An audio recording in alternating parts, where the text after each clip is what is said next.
IB and the Malta Chamber as part of the WeMake project.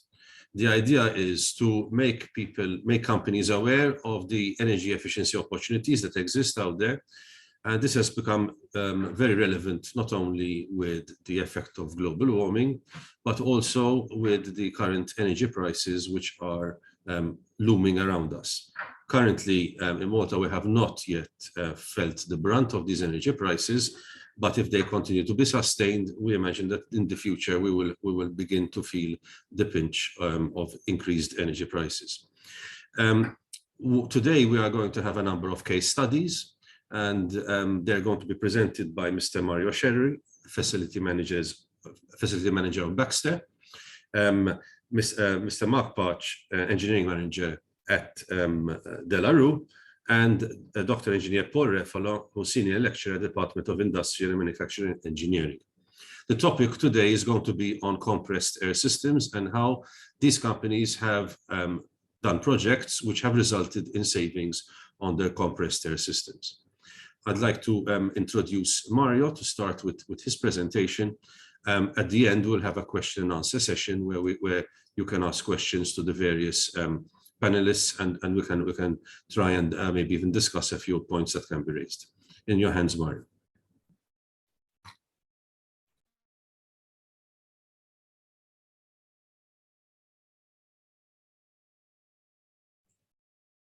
Mario, I remind you, you're mute.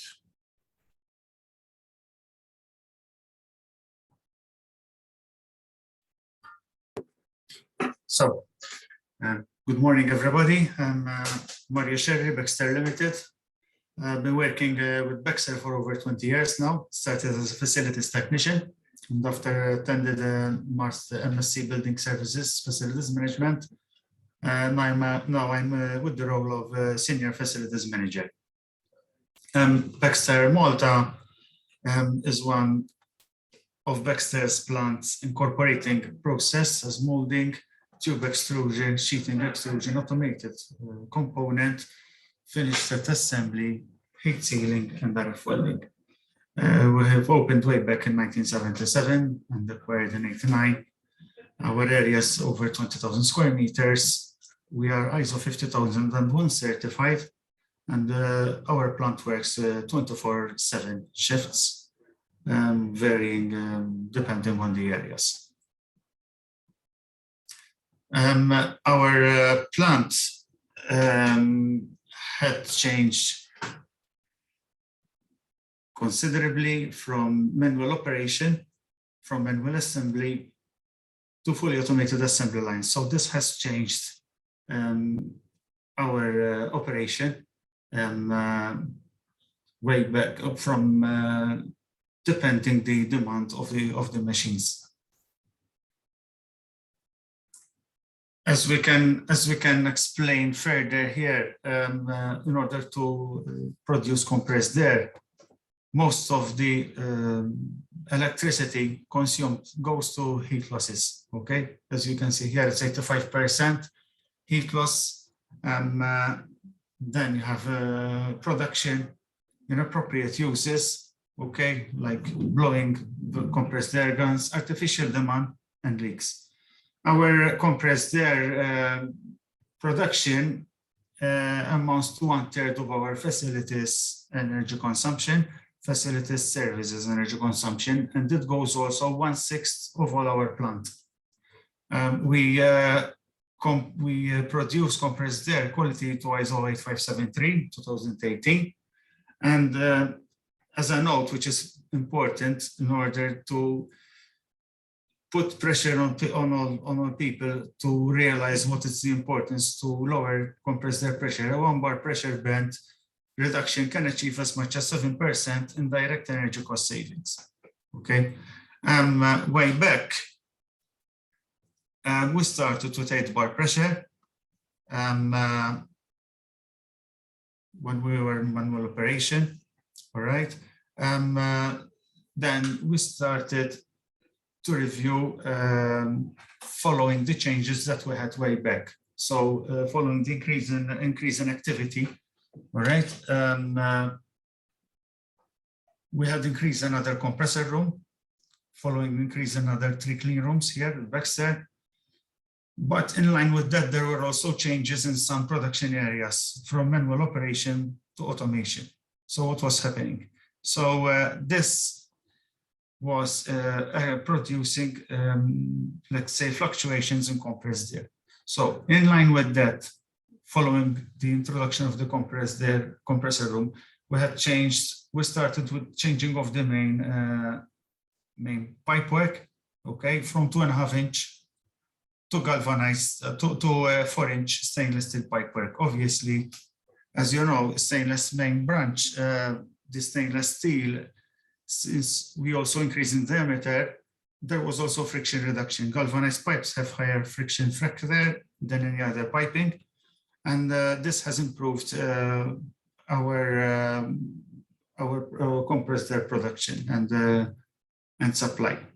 With this, we have moved from 8 bar down to 7.5 bar. Okay, it was also further felt that something needs to be done where we have automation, and we had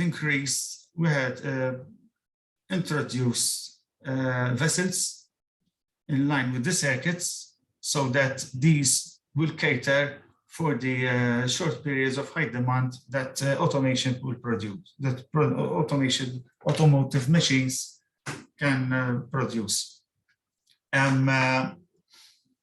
These were installed on the roof since we had difficulties with installation between clean rooms and the ceilings and other services. So we went on the roof because also you need to do pressure testing for these vessels on a regular basis.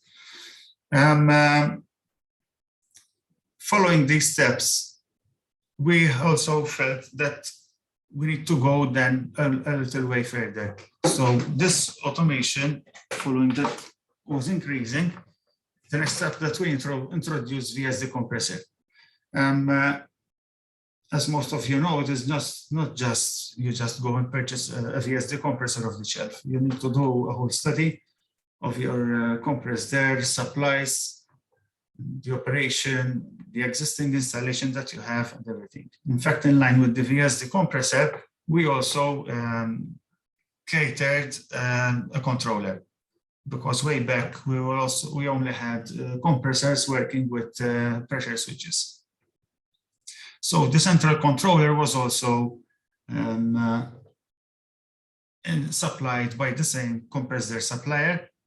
Okay, so it was correctly sized in line with the VSD compressor and the remaining of the system.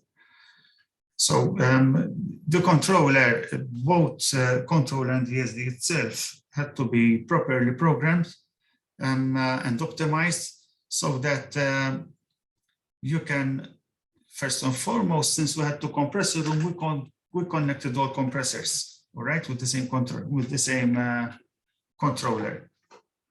Okay, and also with the help of this controller, we managed to go down to 6.5 bar.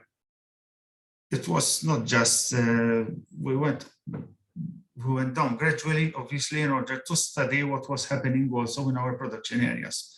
We cannot afford to do any stoppages with production. Okay. With this, we also had a proper regulation of system pressure. With central controller, machines can operate with a predefined and narrow pressure band. Okay. If you see the controller here, you have the exact pressure band how you need to operate. Here is the compressors and the selection of compressors according to priority, also prioritizing the VSD in order to trim the supply. There are also, besides all this, we had also shutdown scheduling, since we are shutting off compressed air when there's no production. It was also incorporated, and we had also flexible compressor sequences, so workload equalization. There's continuous use of VSD machine. So in line with the other compressors, the VSD was aligning the plant pressure. We had met with other issues Okay, so, okay, went to 6.5 bar, we tried to go to 6.2. We managed to go to 6.2, but the exercise has to be done cautiously, okay? There is automation machinery that was designed, let's say, not to work with such low pressures. So we went into machine one by one and reviewed their compressed air circuit for supply pipework sizing, manifold sizing, possible restrictions that are not needed, or even alarm settings that could be adjusted. Following this extensive exercise, it resulted that we could not go further than 6.2, and we kept the supply air pressure to 6.2. Besides this, we also worked with procurement to amend the compressed air requirements for new equipment. So this was amended that equipment need to operate with a minimum compressed air pressure of 5 bar. Okay, still, one of the challenges that we sometimes face is that then sometimes we receive second-hand equipment from another plant, okay, that is transferred. We cannot do, since maybe if this equipment was working with 8 bar or 7.5 bar, okay, it is not easy, especially if this equipment needs to operate urgently after it has been transferred.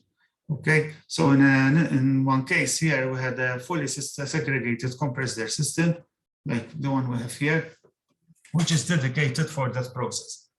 It is not, we do not stop there. So we just, we started with 8 bar. Nowadays, we already went down to 7.5 after we work hand in hand with the production team, following any possible changes with the equipment. Moving now to other crucial energy saving point on demand side is compressed air leaks. Compressed air leaks is, let's say, one of the headaches, I think, of all plants. All right. Way back, I remember we started with 20% compressed air leaks. Nowadays, when we went down to 7%. Obviously, part of our lean energy program, as I'm highlighting here below, okay, these are the targets for our compressed air leaks of generation, air leaks, and compressed air efficiency. It is not easy. It's not a task that you start and you stop. You have to keep on going. Okay, we report to our lean energy program every quarter. Okay, so we do a compressed air leaks audit every 3 months during our maintenance window. So the figure currently is hovering between 6 to 8% of compressed air leaks. Compressed air leaks is a continuous challenge. Therefore, if you achieve a substantial reduction, you cannot stop there. You have to keep chasing also production, people, and everything. So the challenge cannot be achieved just by myself, by my team, by my energy team, but it has to be in a collaboration with production personnel and also operators. It's not even operators, even though they are not, let's say, technical, but those are the people who are working on the machine, and they can tell you, listen, I'm hearing something strange today. It could be a leak. Okay, so they have to report immediately any leaks. The plant. So here the slide is saying the first line of defense, identifying and correcting issues at the source. Okay, so there is also culture that is most important in this aspect. Okay, communication. Okay, and there is also challenges like prioritization and also lack of awareness on normalizing sound of leaks. Sound of leaks, depending if you have a very loud clean room, it's a challenge. So then you have to go with ultrasonic leak testing. I'm going to explain further. Our plant has invested in compressed air flow meters across the years to measure the main flow from the compressor rooms, together with also compressed air flows of major production equipment. Just to give you an idea, with these type of meters, we currently have about 90 of them now. We have 90 meters installed across the plant, and they are connected and assist us to do the leaks audits every quarter during our maintenance window. From here, a report is issued, okay, even though they are continuously giving us data. We issue a report in order to tackle the main, let's say the main problems where we have in the plant. This report is issued, escalated to management as part of our quarterly energy reports. This is a requirement for ISO 50001 as well. And from here, an action plan is discussed with production together with upgrade costs that need to be done to resolve the leaks. So as a leak depends. If we see here, a leak depends from a simple tubing that is leaking to valves, which can cost quite a lot to replace, okay? And also continuous leaks that they can be controlled by specialized nozzles that can reduce compressor consumption. Our system, our audits comprises that during the audit, we go and use ultrasonic leak detectors, okay? Quick fixes are done immediately, all right? But other than that, we have to evaluate, we do a case study where we need to evaluate the costs we need to do to reduce any further leaks that are within the production equipment, okay? Besides all this, we have also implemented shut-off of production equipment. We have implemented, so the compressor there is literally shut down after when there is no production taking place. We are still in the process of implementing further of this, okay? And also we are also trying to improve compressed air in both feeders, since these cannot be controlled that easily or closed off, obviously. That's it from my side. Any questions? We can do the questions at the end, actually. I have a few for you, Mr. Sherry. Sure, okay. Thank you. Welcome. Thank you, Mario. Thank you very much. I will move on to the next presentation by Mark Patch, Engineering Manager at De La Rue. Mark, you want to start your presentation? Please go ahead.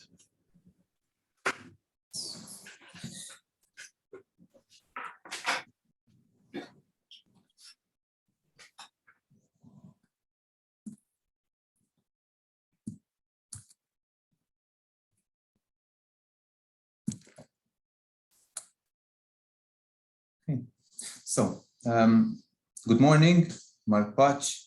I've been with De La Rue these past 8 years now, and throughout these 8 years,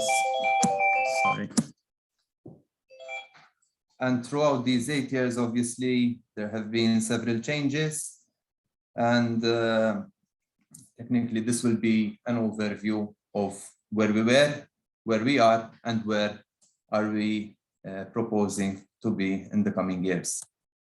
So De La Rue has been in Malta for these past 40 years. Basically, its main purpose was to produce banknotes way back in 1975. Along the years, obviously, we've seen several investment programs coming in, being a state-of-the-art plate making facility, allowing better plates to be manufactured and obviously reflecting in the print quality of the product. A new polycarbonate line, this allowed the business to spread its manufacturing line to end pages for passports, identity cards and stuff, everything printed in a clean environment. Why? Because using a polycarbonate substrate, obviously all the defects and even particles within the air are contaminated within the product. The new authentication line set De La Rue in a new business for printing text stamps, software keys, and other authentication material. And obviously, we saw a growth in the product and production. We had obviously to increase the logistics area. So we had an increase and the expansion of the high security logistics center, delivering obviously the product to the customer in time and obviously in the most secure way possible. The latest addition is Project Dawn, which technically is inducing larger capacity output of all the above. So we'll be increasing all our production lines, we'll be creating a new site, and obviously with a new site, new plant rooms, which brings us to the future development of obtaining a more sustainable and efficient site. These programs, in fact, are for us an opportunity together with the engineering, together with the health and safety and environment team. We tend to go into detail of such projects in order to maintain and obtain the most efficient systems that we can adopt. Why? Because at De La Rue, obviously, it is our responsibility to maintain the sustainable development goals, since we are a fully certified ISO 14001 site, fully permitted with the ERA, and also we are an active member in the Energy Efficiency Partnership Initiative. Notable projects within the last 5 years were the chilling farm, technically the reconfiguration, redevelopment of the chilling station within the plant by introduction of latest chillers with variable drives, therefore making the process more efficient and leaving us with a sustainable amount of energy reduction. Cool roofs obviously ties in directly with sustainability. It's a no-brainer having a very efficient chilling farm, but then you're losing energy because your building envelope is heating up without the proper insulation. And the final system was the centralized compressed air network, in which it was implemented in 2017, and the projected energy reduction is approximately around 150,000 kilowatt hour per year. Obviously, this wasn't a one phase project. We went through what we call a journey. Several practices were being implemented, some of them minimal or no cost, low cost, and some of them obviously requiring several capital expenditure. Starting way back in 2014, a decentralized system was mounted, and we started seeing several opportunities of improvement and also improvement in energy efficiency. Smart control was introduced in 2015, which led to a centralized network as part of a business requirement for increase in volume and also new products. The final stage was the introduction of variable speed drive compressors, in which till date, we are still working on this system, but for the future, we are now looking into further expanding our system, optimizing compressed air, but utilizing all the energy that is tied up with compressed air. Some background, as explained, in the past years, when a machine was installed within the site, it came with an individual compressor. It was basically one packet, a machine, a compressor, and its other utilities. Obviously, this wasn't the ideal situation for us. Why? Because each machine had various runs of pipework under catwalks, individual service units, individual drain points, and obviously everything used to come up to several leaks, several losses, and wasn't efficient as we required.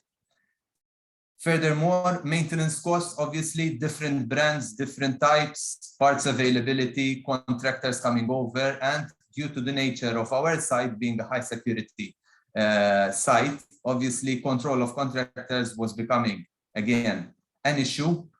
So we were looking into minimizing such versatility and also different types of compressors within the site, and also maintenance schedule. Why? Because having an independent system in order to schedule maintenance on such compressor, the asset had to be totally offline, and also we had several single point of failures, which for operations was a major headache.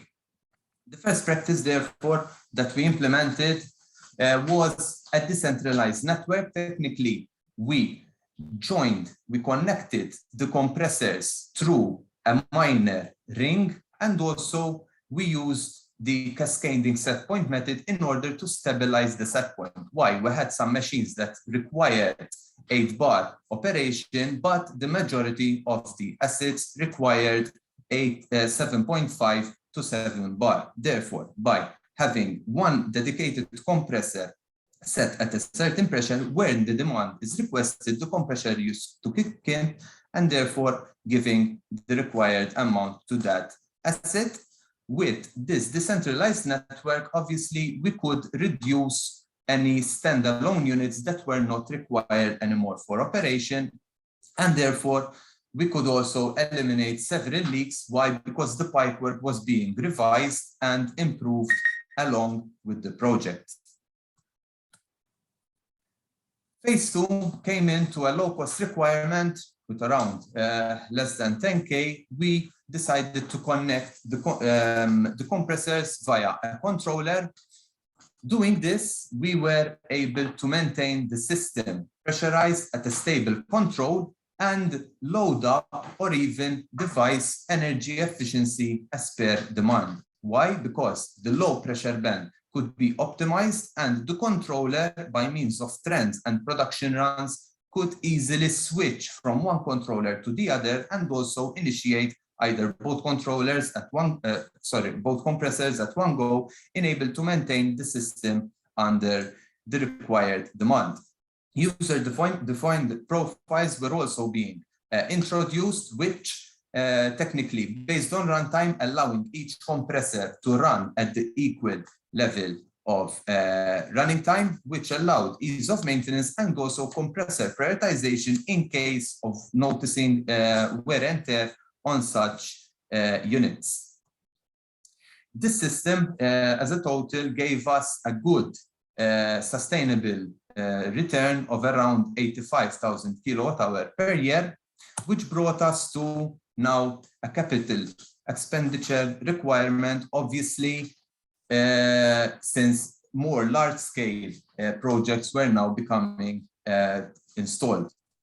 Technically, becoming a part of business growth, as I explained, we installed the polycarbonate line and therefore required an ISO requirement for compressed air. The opportunity was taken to revise and design a centralized system which allowed us to reduce multiple drain points throughout all the machinery. And also we started introducing PPR pipework to reduce galvanized pipe. Obviously, galvanized pipe, we were experiencing large amount of leaks, and also with the PPR, we tend to improve the flow within the network, and therefore the leak reduction gave us another substantial amount of sustainability of around 23,000 kilowatt-hour per year.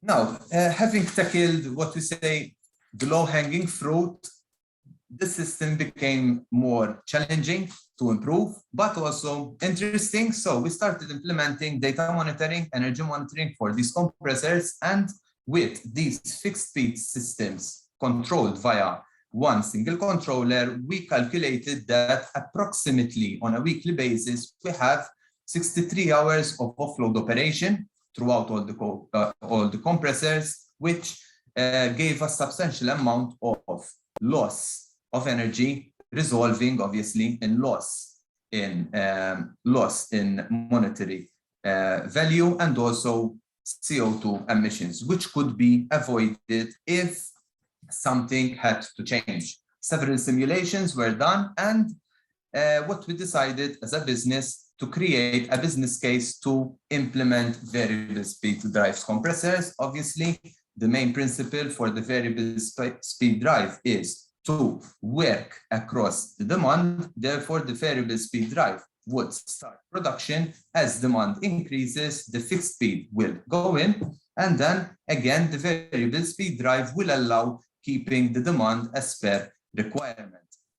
With this, after again evaluating the installation and making several data analysis, it was concluded that the offload operation now has been reduced to a minimum of 31 minutes. Obviously, this is the work of the variable speed drive compressor doing its best to maintain the system in the most sustainable and energy recovered way. Financial analysis from all these phases brought us to having single figures of this project. Therefore, the total project incurred an investment of around 80,000 euros, in which energy reduction gave us the value of approximately 250,000 kilowatt-hour on a yearly basis. The system became feasible in the third year of phase 4 implementation, and since installation, the site has now recovered approximately 40,000 euros from loss of energy. The compressed air energy consumption was also optimized by 50%. With the ability of having variable speed drive compressors, one can control the demand and also set different scenarios when production is at its peak or production is varying across the site.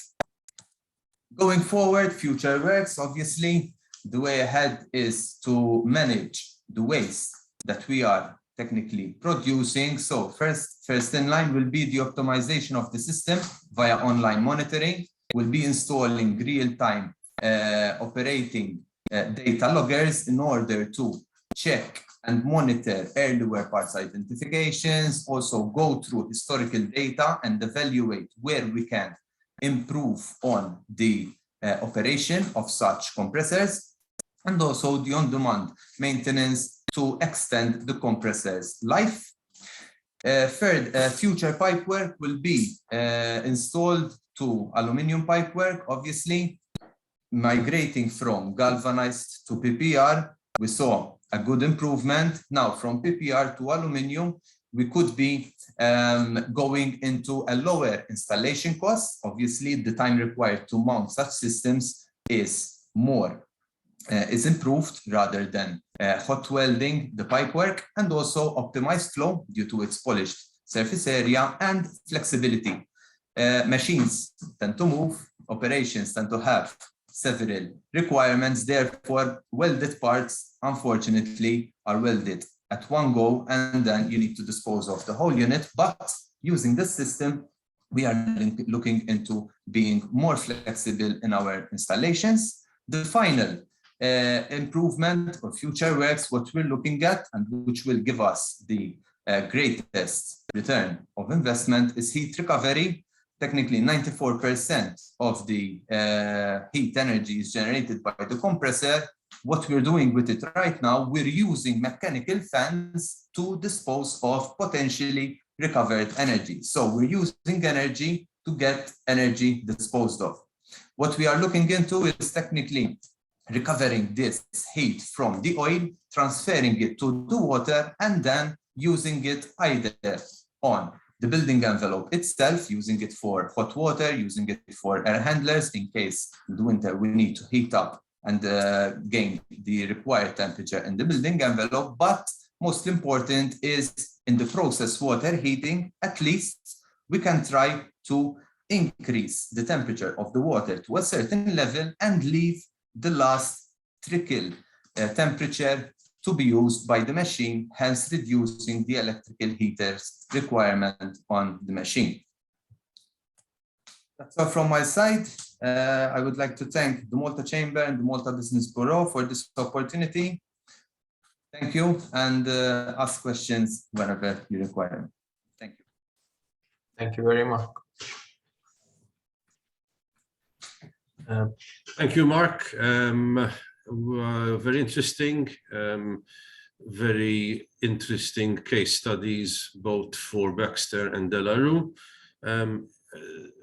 We'll pass over now to Dr. Engineer Paul Refalo for his presentation.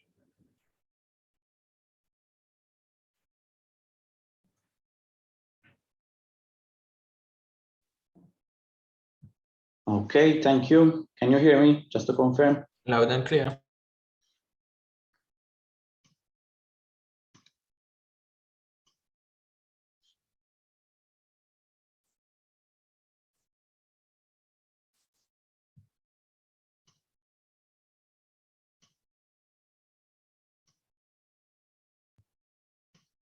A problem with the screen sharing.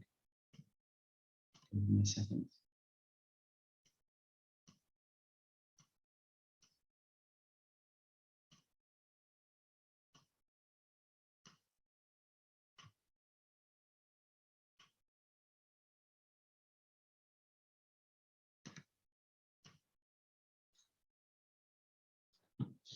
Okay. Okay. Okay, good. Okay, so good morning, everyone. This is Paul Refalo from the Faculty of Engineering from the Department of Industrial and Manufacturing Engineering of the University of Malta. We had a very, very good introduction from the two previous speakers. I'm glad to hear that compressed air is being tackled and is being tackled very, very well in our company here in Malta. What I will be presenting today to you is a project that we are working on here at the university, and it's about a smart and sustainable solution for compressed air system. Its acronym is AirSafe. So I'll be going through the motivation, what pushed us towards this project, some preliminary research that we have already carried out so far, and then something about the project and what we've done so far in the project. So maybe I'm preaching here to the converted, because we are all aware that compressed air systems are very important in industry. They're safe and simple to incorporate, and in fact, they're considered as the fourth industrial utility after electricity, water, and fuel. However, we know as well that they are very inefficient. Typically, we have compressed air systems which are 10%. At best, they would be 20% efficient. So we're dealing with systems which have a lot of room for improvement. We also know that energy consumption, right, is one of the main culprits behind global warming, and the carbon footprint of our companies mainly is coming from the energy consumption. And if we had to look into where these are coming from, we would see that 25% of the energy is used in industry. And if we further zoom in, on average, we see that 10% is used by compressed air systems. Now, I think it was Mario who mentioned it. Circa 30-35% of their energy is being consumed by the compressed air system. So what I'm quoting here is an average of averages. You could have a higher percentage and a lower percentage. Then when you go into the compressed air systems, you would see that 30% is lost to leakages, malfunctions, and other sources of inefficiencies. So one can understand that compressed air systems give us an opportunity of what to tackle if we had to improve our carbon footprints. So now if we do some simple maths on these values, if we look at the European Union, 3,000 terawatt hours per year is consumed. So out of those, we have 24 used or lost in compressed air leakages. And that would contribute 7 million tons a year of carbon dioxide emissions. If we focus on Malta, right, our energy consumption is around 2,600 gigawatt hours a year. And so 12 of those are lost typically in compressed air leakages. 4,500 tons of carbon dioxide costing us around 1.5 to 2 million euros per year just for compressed air leakages or malfunctioning actuators. Now, at least personally, it was very difficult to picture energy. However, if we convert these to solar energy, we would need around 25,000 PV panels to offset this energy. So if we had to say, okay, so we're wasting so much energy in compressed air leakages, and now we need to offset this energy, we would need 25,000 panels of 300 watt peak each to generate the same amount of energy being lost by the compressors compensating for these leakages. And in doing so, we would need 8 football pitches. Okay, so picture this in Malta, the area required to offset this energy. And in fact, because compressed air systems are so inefficient, this has also been taken up by the Malta Low Carbon Development Strategy. And it's now defined black on white. This is a document which has been published last year in October. Compressed air systems have been identified as one of the main energy consuming processes in our industry. So now we know it, together with chillers, together with injection molding machines here in Malta. Compressed air systems are one of the main culprits behind the energy consumptions in our industry. So knowing all this, what have we done here at university? We started playing around, if I may say, with a very small test bed, a compressed air test bed, which was developed by one of our students here at university. And we started playing around with the pneumatic parameters. So we simulated a well-functioning simple actuator, a cylinder, and a malfunctioning one. And also we induced leakages of known diameters. So with this small system, we were able to simulate and applicate simple systems, simple scenarios, which we could find in a typical compressed air system.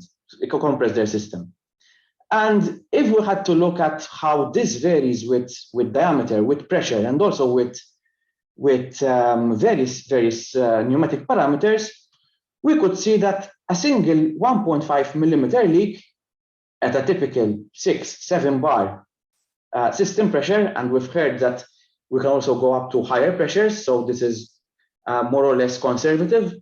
A single leak would waste 65 normal liters per minute, consuming 5,000 kilowatt hours per year, costing us 600 euros a year, and polluting 2 tons of carbon dioxide a year. So this is just one single leak at 6-7 bar. So imagine if you had to go through the whole system, as already mentioned previously by my colleagues, how many leaks you could identify and potentially be easily solved. Such a single leak, because I already told you that I converted the energy to the equivalence of PV panels, such a leak would require 10 panels, right? So just fixing a one small leak, a 1.5 millimeter leak at this pressure would offset the same energy being generated by 10 panels in sunny Malta, right? So had this conversion been done for countries like Germany and other countries in the north, obviously you would need more PV panels because of their solar irradiance. We carried out some more research and we varied the parameters, and someone else, I think it was Bexer who mentioned this, they have around 90 flow meters around their system to measure the air consumption. What we've also done is we're trying to use pressure sensors to measure the airflow rate. So typically you wouldn't have compressed air systems fully equipped with airflow meters. And so asking a company, do you know how much air do you consume? Most probably, if not they're fully equipped, they wouldn't know this value. So what we're trying to do is we're trying to use something which we already have. We all have pressure sensors because we need to gauge the pressure. So we're using pressure sensors to convert that to flow rate. And now we are in a position to quantify the airflow rate from something that we already have. And this is something that we are also working on with other projects. Converting the pressure gauge, the pressure values into airflow readings to be able to quantify the air which is being consumed. How can we detect, how can we locate leaks? Obviously, if it's audible, then it would be very simple to locate, but as already also mentioned, if you have a very loud clean room, a very loud shop floor, then it would be very difficult to locate and identify leaks. You can use a very primitive methods, the soapy water methods, but it's also one of the methods which can be used. There's also the pressure decay test, when you just see how long it takes for the system pressure to decay with time. And there are obviously the ultrasonic leak detectors, as my colleague also mentioned, which can be used in a maintenance audit in a regular way to identify leaks using the ultrasonics generated by the hissing of a leak. However, this has to be regular, it is time consuming, sometimes it's ineffective, and it's also inefficient because you wouldn't identify all the leaks, and it takes time, and obviously it costs money to identify them because you need someone to carry out this audit, to follow the pipework and try to identify the leaks. So what we did is we came up with this research question. We asked ourselves, can we have a system which uses Internet of Things and artificial intelligence to identify, distinguish and classify inefficiency sources such as leaks and malfunctioning actuators in a compressed air system on the demand side in real time? So rather than having someone going and audit the compressed air system, we are trying to come up with an intelligent system which monitors a compressed air system in real time, and eventually use this data, use this intelligent data using machine learning to learn about the system, to control and mitigate the effects of leaks. And so what we did is we applied for a project with the Malta Council for Science and Technology, and this was awarded successfully. We have a project called now Development and Analysis of an Industry 4.0 system to autonomously improve the sustainability of pneumatics. It's a 3-year project. It's a 300K, slightly over 300K project, and it kicked off last year in 2021, and we're still in the first year of the project, funded, as I said, by the Malta Council for Science and Technology. With us as partners, we have AIM Enterprises, and we have 2 departments from the University of Malta. Obviously, there's us, the Department of Industrial and Manufacturing Engineering, and there's also, as you can imagine, someone from the Faculty of ICT, the Department of Computer Information Systems, and we're working together to come up with the engineering aspect of the system and the intelligent side of the brains, if you want, the brains behind the system. We also have 2 full-time research support officers, hopefully also working on their PhDs. We have Massimo Borch and Jasmine Mallia, who are also pursuing their studies as PhD students. We also have an industrial advisory board. We have members from Tolly, Methode, and ST. Obviously, some familiar faces, right? We have Olaf Zara from Tolly, and Caruana, and Tiziano from ST. They are on our industrial advisory board, but they have also offered their premises, their compressed air systems as our future test beds, because what we're going to do is we're going to develop the system here at university, test it in our labs, but then eventually take it at a higher TRL and test the developed systems in an industrial environment. So the objectives of the project are to develop an intelligent system to monitor and control the air and energy consumption of industrial compressed air systems. And as I said, we're going to deploy, test, and analyze these developed systems, both in the lab and in a real industrial environment. As just a brief overview of what we'll be working on in the months and years to come, we have two separate systems: the control system, which, if you want, is the mechanical engineering aspect of AirSafe, of our system, and then there's the intelligent IoT system, which will go into the analyzing big data. I think it was my previous speaker from De La Rue who mentioned that they will be going through historical data. Obviously, that is very time consuming. And if you had to have an intelligent system doing that, a system which machine learns, right, and gets the data and analyzes it on its own, that would obviously be very beneficial. And then we move on to the prototyping and the evaluation of AirSafe in industry. That's all from my end.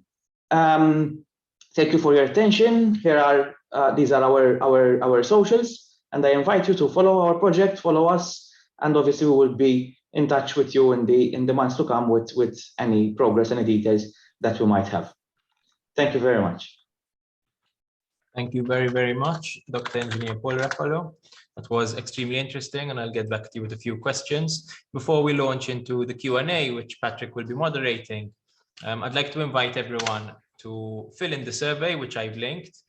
Why? Because the WeMake project aims to create a knowledge-sharing ecosystem to help companies apply for funds to implement the kind of investments we've seen today. And therefore, by filling in this form, we'll be able to get in touch with you and facilitate the process. So while we go through the Q&A session, please feel free to fill in the form. I'd like to kick off today the Q&A with a question from my side to the two companies. You've talked about, particularly Baxter, an internal process, for example, linked to your work culture to identify opportunities for investment. Could you tell us a bit more about that? And to De La Rue, same question. You didn't focus so much on this, but I'd like to hear a bit more about how De La Rue identifies its opportunities. So from our side, as discussed, especially for compressed air leaks, it needs to be as a holistic approach from all the company, let's say, especially for production personnel. It is not an easy task to tackle, but if there is a systematic approach, okay, it could be tackled. It has to be tackled following our lean energy program. Okay, so if we do not keep to that level of compressed air leaks, we go down from gold level status to silver level status, and that it's reported across, let's say, across our works there. But from our side, we have the compressed air leak program, the testing, the monitoring, and also the reporting. Okay, we have a reporting system where people can report directly any leaks or any other issues related with compressed air directly on a facilities reporting system. So those are for, let's say, for reporting. With regards to analysis and also major issues with equipment, okay, this is escalated to management level following our 3-monthly reporting for compressed air leaks. And after a case study, this will be reviewed, and we will see way forward on how this can be tackled. Funds, time needed, personnel needed, etc., especially for equipment that needs to be, that it's, let's say, high consuming compressed, that consumes high amounts of compressed air. That needs to be tackled immediately. And basically that's it. So, but we keep struggling on people in order that, let's say, compressed air leaks is not something of, it has to be, it's a norm. Okay, they have to be tackled in order to reduce, as we just heard, a small leak is a small leak, but large leaks, they're they cost a lot. So they have to be tackled, all of them, in order to reduce as much as possible our running costs. Thanks, Mr. Sherry. In fact, you mentioned the importance of raising awareness internally as well, which I thought was quite a good point. Mr. Patch?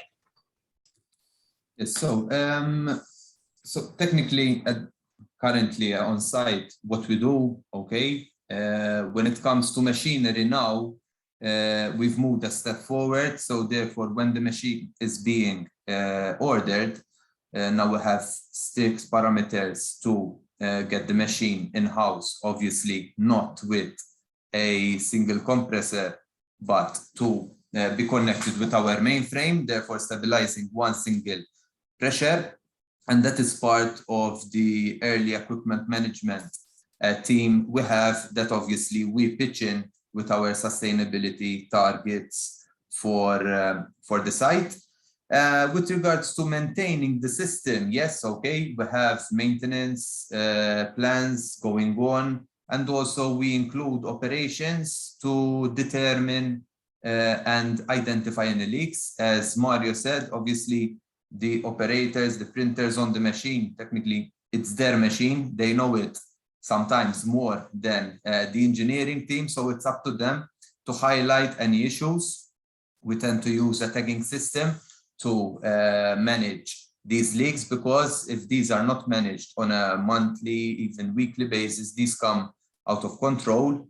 And the way forward, obviously, yes, we are looking into the compressors and compress their system, but when taking it in a proportion of the energy usage within our site, there are high consumers, which obviously is the chilling station within our site. That obviously is the main focus. So by means of the compress there, we're trying to improve another sector, which is the high contributor of our energy loss. So as a general know-how, 4% of the site energy is dedicated to compressed air, whilst thermal energy goes way beyond the 40% of our consumption. But by amalgamating both processes, we are trying to recover the heat and placing it in the other high contributor, therefore maintaining the sustainability we require. Thank you, Mr. Patch. Thank you. We've got a question to Mario. Do you own ultrasonic meters to check for leaks, or do you bring in a subcontractor to identify leaks during a Gemba work? If you own the meter, what is the cost of that? I don't know if Mario can answer it all, but partially he can for sure. Yes, we have been having our own ultrasonic meter for quite some years now. So let's say it's part of the tool, of the team's tool that they have to carry with once they go for their Gemba walk. I have to check about that. In fact, now we are also reviewing for another meter, which is infrared image meter, but this is being still, we do not have this. It is being promoted by corporate in order to have it as part of our toolkit. But I will, who asked the question, I am ready to forward in further details. Thank you very much, Mario. I don't see any more questions at this point. I don't know if Jeffrey would like to say something. Yes, please. Thank you, Patrick. I would actually like to ask a question to all three of you, Mark or Mario. And my question is quite simple. In terms of the measures, as you have each identified a range of measures, a range of improvements that can be done, what would you say is the simplest to implement? And what would you say is, on the flip side, the most complex to implement? Also, I would appreciate if I found the information given particularly on low-cost measures, measures requiring CAPEX, and the numbers to be very, very interesting. Would you recommend, particularly, I believe it was in the case of De La Rue, where there was a multi-phased approach to air compression, efficiency, and you gave costings and savings figures for each of the phases. Would you recommend tackling it sequentially according to investment cost, or is it procedurally more important to follow a technical evaluation and process? Those are my questions. Thank you. All right. From our side, we decided to tackle the project in phases. Why? Because obviously we already had the production line up and running, so we couldn't just switch off the system and switch on a new system. And also at those stages, at those early stages, we had technically no data to work on. So the system, as we work here, obviously we need to build up a business case. We need to provide a sustainable return of investment, obviously. So we decided to go with a multi-stage project. To answer your question, for me, the primary easiest function was detecting leaks, because we had heavy leaks. It wasn't something embedded in our mentality. It was, for us, it was a normal hissing sound on all the machines, but that was one of the quick win, and actually it gives us a good return of sustainability. And strangely enough, the hardest part is continue to detecting the leaks, because the more leaks you reduce, the heavy leaks you reduce, obviously then you need to go into, as Mario said, the ultrasonic leak detection and stuff, obviously becoming more challenging to continue and detect and finally maintain the system. Because if you have a leak-free site and it's not maintained within a couple of weeks, you'll end up back to square one, and it's a cycle that you cannot avoid. Therefore, the easiest part is the hardest part, but obviously it's maintaining your equipment. It's all based on maintaining the equipment, and in fact, it's a very good project and informative that Paul are being conducting, because obviously that's the future we need. We need equipment to tell us what's next, what they require, hopefully making our lives a bit easier on the production floor.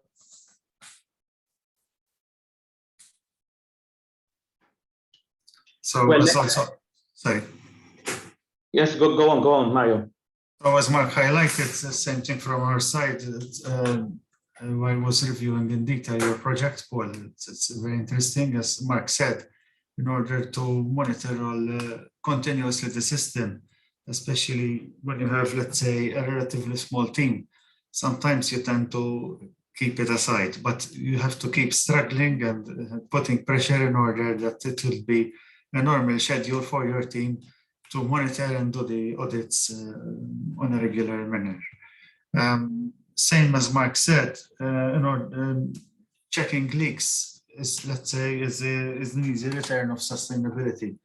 Okay, you have a leak ongoing, no one notices it. You, especially in the weekend, sometimes I used to go and look for something during the weekend, and then start hearing things. Okay, during the week you won't hear them.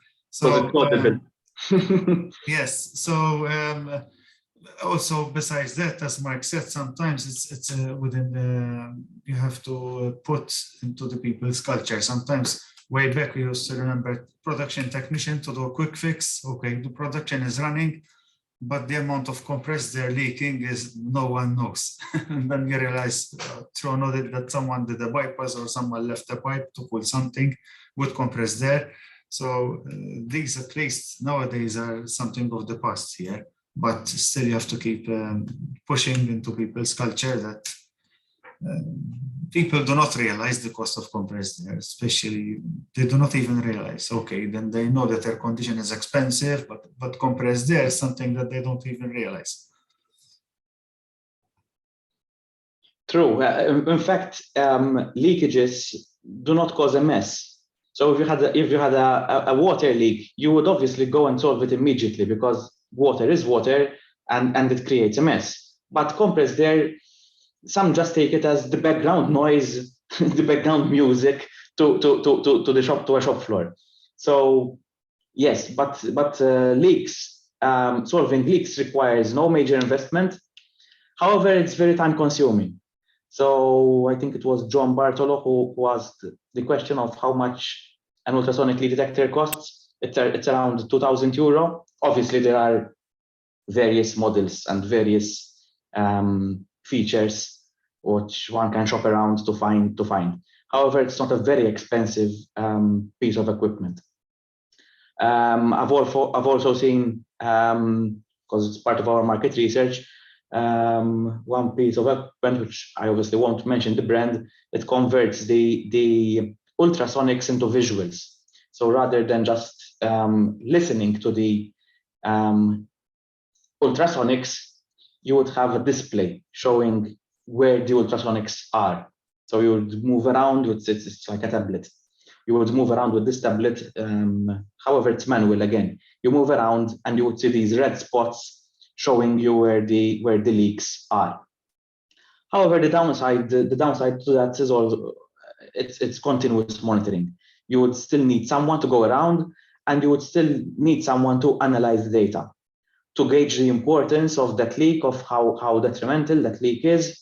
So that is what we're working on. We're trying to automate this process. Thank you very much, Paul. What's going to be the next step, if you can actually tell from now, once your project's completed? How will industry be able to benefit from it? What's going to be the bridge? Yes, the ultimate goal of the project is to commercialize the product that we are developing. It's part of the Malta Council for Science and Technology goal. So that is principally what they're after, to see research that goes to industry. It's not just about research which stays in our labs. We're not happy with that. We want to go out with the product and the research that we come up with. What's good about this project is that we have various industrial players already on board. So obviously that will help us develop something which is already according to what industry needs. And so I think we would be in a better position to go out with the system that we are developing. What we're working on right now is the control system. So the monitoring and control system. What are we going to use to monitor, and what are we going to use to control? And on the other side, we are developing the algorithms which will be used to actually collect the data and analyze it automatically, because we're using machine learning and big data, obviously coming up with an artificial intelligence system. Thanks, Paul. One last question from my end.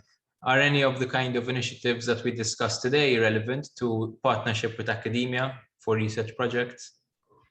Very relevant. I was very happy to see that what we can work on is already being implemented by both Baxter and De La Rue. Obviously, from our side, from the university, we would be happy to collaborate with industry to obviously come up with projects which make industrial sense. Our goal is not just to have academic research. We're not just happy about that. We want to collaborate and come up with projects which make industrial sense, especially here in Malta. So the numbers are small. We are what we are, and so the trick, I think, is in collaborating. Thanks, Paul. So if I've understood correctly, then if a company might have opportunities for collaboration with academia, all it has to do is get in touch with you. Perhaps you can explain what the process would be like then, what the model might be like. Yes, it all starts with a meeting, right? Normally over a coffee. so we meet and discuss what problems there are and what opportunities there might be. And typically what we do is we could either go with an undergraduate project to collaborate, or else take it up to a postgraduate, master's or PhD. This is what we're currently doing. So we're collaborating with industry. In the meantime, we have our research support officers, our researchers, also studying for their PhDs. So this creates a very, very good ecosystem, if you want, where industry and academia team together, collaborate together. Obviously, from our side, our direct client is the student, right? We're a university. But in the meantime, we collaborate with industry to give our students real projects which are not just academically beneficial, but also good for our industry. Okay, so any company that's interested in collaboration with academia might have a student working with them, helping them make their processes more efficient, essentially. Yes. Okay. Basically, So any company interested, I'll put them in touch with you afterwards. Sure, thank you. Yes. Okay, so that's all questions from our side then, I think, Jeffrey. Yes, there's no more questions. It's been a very interesting presentation. Thank you, Mario. Thank you, Mark, and thank you, Paul. All very interesting. I'm sure that all the attendees and participants have taken something from this which they could implement themselves. Thank you to the MBB. Thank you to Energy and Water Agency for hosting these events such that people interested in energy efficiency projects actually see the tangible benefits of investing in this kind of solutions. I'm seeing that there is a late question here. Basically, he's asking if there's grants available. Yes, there are grants available. Definitely, Malta Enterprise has 2 grants. It has the Energy Efficiency Investment Scheme, where the Malta Enterprise offers between 30 to 50% cash grant for an energy investment in this sector, in any energy efficiency investment. It has to be, the grant covers the cost of the energy efficiency improvement rather than just any piece of equipment. And then there's the Smart and Sustainable Scheme, which is a bit wider, but is also a bit lower in terms of financial ceiling, where companies can ask for, I think, even grants for investments in sustainability. Thanks, Patrick. This is one in a series of events. I'll be following up and also getting in touch with some of you to discuss some of the issues you flagged. And I'll recirculate the questionnaire as well. And of course, get in touch with those who answered it. Thank you, everyone. So thank you very much. Thank you, everybody. Have a good day. Yes. Thank you all. Thank you. Thank you. And well Bye. done. Have an excellent week. Thanks. Bye-bye. Thank you. Bye.